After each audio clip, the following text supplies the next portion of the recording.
మీరు తొందరగా రిచ్ అవ్వాలంటే నేను చెప్పేది ఒకటి మాత్రం ఫాలో అవ్వండి. ఎక్కువగా లోన్‌లు తీసుకోవద్దండి.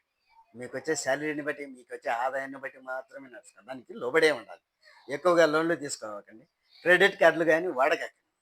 ఎక్కువ వాడకం తగ్గిస్తేనే దాన్ని మంచిది. ఎక్కువగా లోన్ తీసుకోవడం ద్వారా మీరు మీ డబ్బులు ఎక్స్‌ట్రా కట్టాల్సొస్తది. క్రెడిట్ కార్డ్ ద్వారా కూడా ఎక్స్‌ట్రా కట్టాల్సొస్తది. సో, కాబట్టి అనవసరమైన ఖర్చులు తగ్గియండి. ఎంతవరకైతే ఖర్చులు పెట్టుకోగలనో అంతవరకే ఖర్చులు పెట్టండి. అవసరమనే వాటి అవసరం లేని ఖర్చులు వేస్ట్. అనవసరంగా ఏ దాంట్లో గనక డబ్బు ఒక్క రూపాయి కూడా ఖర్చు పెట్టొద్దు. ఎందుకంటే డబ్బు చాలా విలువైనది ఈ రోజుల్లో. ఈ రోజుల్లో కాదు, ఫ్యూచర్‌లో ఇంకా చాలా విలువైనది. మంచి డిమాండెడ్ అది డబ్బుకు. కాబట్టి లోన్‌లు ఎక్కువగా తీసుకోవకండి. అవసరముంటే ఏయనే తీసుకోండి. క్రెడిట్ కార్డ్‌లు వాడకం తగ్గియండి. ప్లస్ అనవసరమైన ఖర్చులు కూడా అస్సలు పెట్టకండి.